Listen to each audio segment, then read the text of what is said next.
The Sports. I'm Gary Al Smith. Thank you for your time. And today we are doing a bit of women's football because the Women's League is entering the Women's Premier League, that is, entering its 5th week. It's been pretty interesting with the Northern and Southern zones giving us some really interesting plots and storylines. Today in the studio, we'll be looking at some of the more interesting things that we've noticed from the season's league. And in studio with me, Susan Osuansa, who is with us on the Joy Sports desk, and also Matilda Jimedo. Yeah. Right? Yeah. Got it right? And she's with the Ghana FA Communications. So, ladies, thank you for your time. It's a pleasure having you. I mean, we are entering week number 5 of the league. Obviously, some standout performances have been seen as well. So let's start from there. Which teams or have given us a really good idea of how much they want the title? Let me begin with you, Matilda. Okay, thank you very much. I'll start from the Northern Zone, and then I'll definitely touch on Prisons ladies.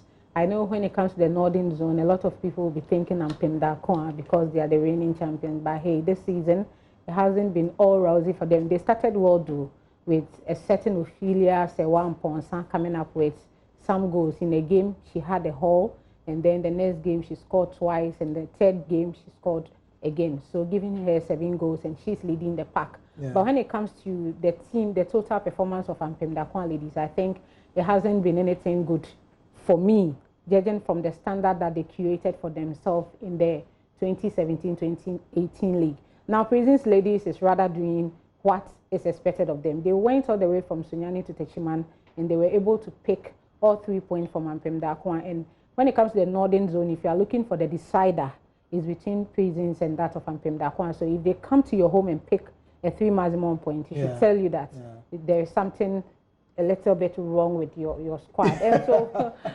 that's how I'm seeing Ampem Dakwa this season. And I know with Prisons, they have a lot of experienced girls, you know. Sure. When it comes to the national team side, you see them, the certain Juliet Champon, a certain Rita Oche, solid in defense and leading Prisons ladies as the captain of the side. So it should tell you that they have squad in depth this season. Then coming down to the Southern Zone, for a second, I thought police ladies were going to do everything when it comes to this zone. But a certain soccer intellectuals, which I wrote off before the season are doing the wonders in this zone. You ask me why, and I'll tell you. Their first game, they came to Accra, and then they came to play at the Magdan Latam Park. They picked a point there. They went home. They won. They played against Lady Strikers. They won. And they are sitting comfortably at the top of the zone. So it should tell you that even when it comes to this zone, apart from police ladies, you look at Hazakis. But Hazakis didn't start well. They lost their first 2 games. It's now that they are building their momentum. So it should tell you that Soccer Intellectuals is the team that is really pulling the weight when it comes to the Southern Zone. Nice one. So a quick wrap of what is happening in the Northern and the Southern zones of the Women's League. Before we come to the preview, though, let me ask Susan quickly. Now, we've heard about the struggles of Hazakis ladies who won the Normalization Committee Special Cup, you know.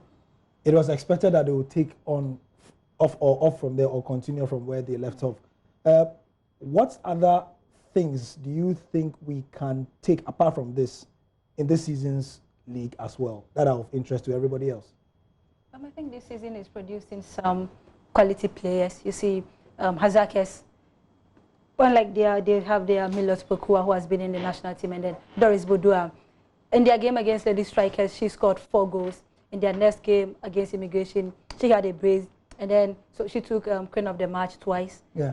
So I think Hazakis are surprising. And then even with the fans they are pulling, go to all the match centers and you see the number of people coming. People have the interest. People have the interest. And my surprise was on Friday, police ladies game.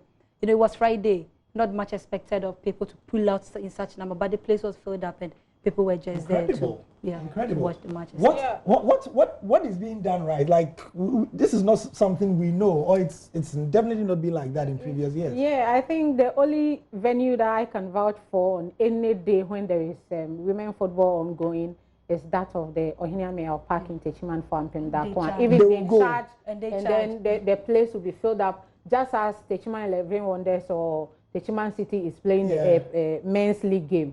So for that venue, yes, that is what it has been known for. But this season, the Women's Premier League Committee came up with an idea that they would, because of the club licensing, they would want us to change most of the pitches that we're playing on. And so we moved from the Sakura Park in Cote to an upgraded pitches. One. You see, so they brought this idea that most of the clubs couldn't afford to pay for a place like the Aqua Sports Stadium, so they will be creating the game centers. And so in this season's league, we have 2 game centers. That's the Magdan Latam Park and that of Pajo Park in Kumasi. So if you go to maybe Pajo Park, you see a lot of the students from the university coming around to watch and support our ladies. Fantastic. And that's the same thing is also done at the Magdan Latam Park, and that's why you always go there and you see a lot of people coming to support us. I think the idea of creating the game center this season is really paying off.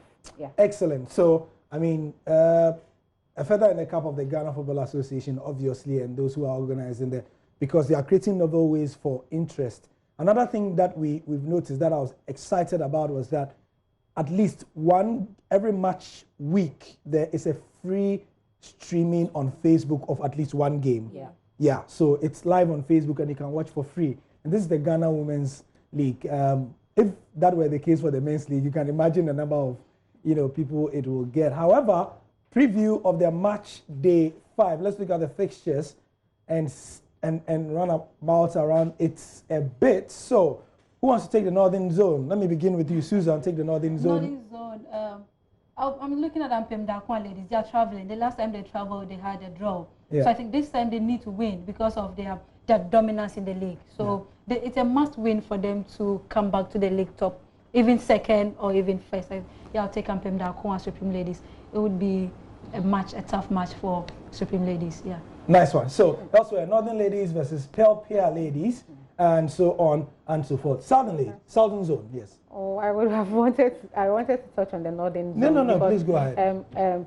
Northern Ladies and Pelpia is a regional derby, and it's going to be a cracker because a certain Jafar Rahman is pulling the weight there when it comes to scoring goals, and she is trying to fill in the shoes of Nkarama Abdullahi. And then if you move to the other side, we have the captain of our under-17 current Black Maidens, Basira, also leading that of Pelpia. So tomorrow is going to be a cracker of a game up there in the north. So Southern Zone, which will be your pick of the bunch? Well, for me, the Southern Zone, I'll pick the first game, which is Hazakes, and that of Sea Lions. Sea Lions.